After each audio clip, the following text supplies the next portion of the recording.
في مرة حد سأل ستيف جوبز صاحب أبل إزاي قدرت تبني واحدة من أكبر الشركات في العالم؟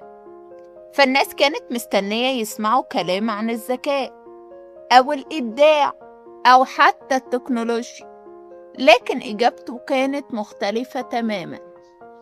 قال إن التركيز الحقيقي مش إنك تقول للحاجات المهمة، التركيز الحقيقي إنك تقول لأ ل100 حاجة تانية.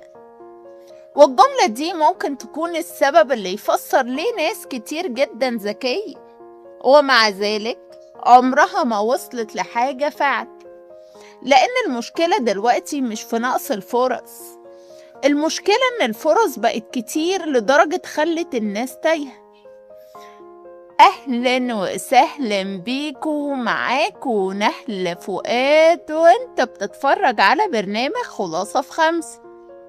كل يوم بتصحى عندك فكرة جديدة، مرة تتحمس لصناعة المحتوى، مرة للتجارة، مرة للكورسات، مرة لفكرة مشروع، ومرة تقرر تغير حياتك كلها في ليلة واحدة. وفي البداية بتتحمس بطاقة رهيبة، تشوف فيديوهات، تخطط، تتخيل النجاح، وتحس انك اخيرا لقيت الطريق الصح. لكن بعد شوية الحماس بيهدى، فتبدأ تدور على طريق جديد عشان ترجع تحس بنفس الشعور تاني، وهنا تبدأ الدوامة. اللي ناس كتير ما تعرفوش إن العقل البشري مدمن للبدايات. البداية فيها أمل، فيها خيال، فيها إحساس إن حياتك ممكن تتغير بسرعة. لكن أول ما تدخل مرحلة التعب والتكرار والبطء والنتائج القليلة، العقل بيبدأ يهمسلك يمكن الطريق ده مش ليك، فتسيبه وتبدأ حاجة جديدة. وده اللي بيخلي ناس كتير طول الوقت مشغولة لكن عمرها ما بتتحرك فعلا. ستيف جوبز نفسه كان عنده قدرة غريبة على حذف كل حاجة مش مهمة. في وقت أبل كانت ممكن تعمل عشرات المنتجات، هو قرر يركز على عدد قليل جدا. ناس كتير وقتها شافت ان القرار ده غبي، لكن هو كان شايف حاجة خطيرة، ان القوة مش في عدد الحاجات اللي بتعملها، القوة في عمق تركيزك على حاجة واحدة بس. وده عكس اللي بيحصل دلوقتي. احنا بقينا عايزين ننجح بسرعة، نجرب كل حاجة، نمشي في 10 طرق مرة واحدة، وبعدين نستغرب ليه احنا تايهين. وأحيانا التشتت ما بيبقاش حب استكشاف، أحيانا بيبقى خوف متنكر، خوف إنك تكمل، تكتشف إنك مش مميز، أو إن الطريق محتاج وقت أطول من اللي كنت متخيله. فالعقل يعمل حركة ذكية جدا، يخليك تبدأ من جديد. ليه؟ لأن البداية مريحة، البداية لسه ما فيهاش فشل، وطول ما انت بتبدأ بتحس انك بتحاول، لكن الحقيقة انك بتهرب من الالتزام.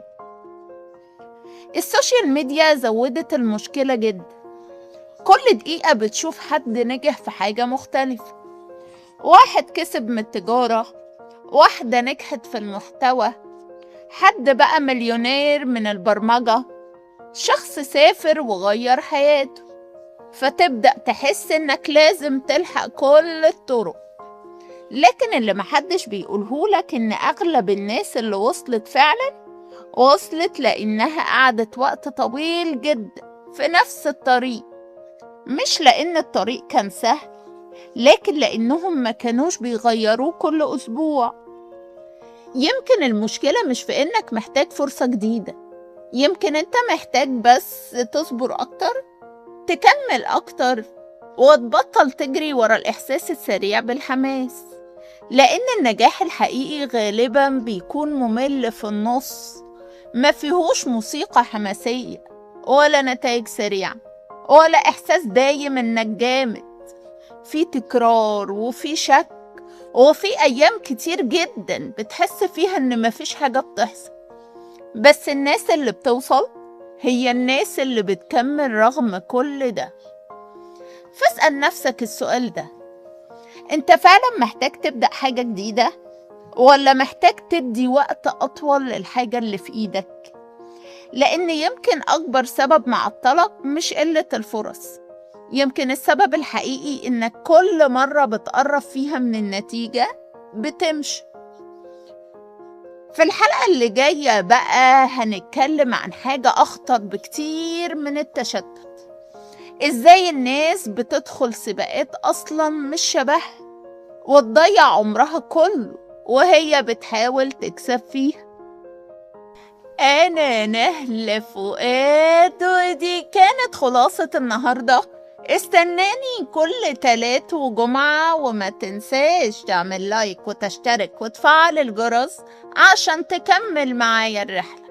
وافتكر دايما شعارنا: أفكار مركزة في وقت محدود. أشوفكم الحلقة الجاية.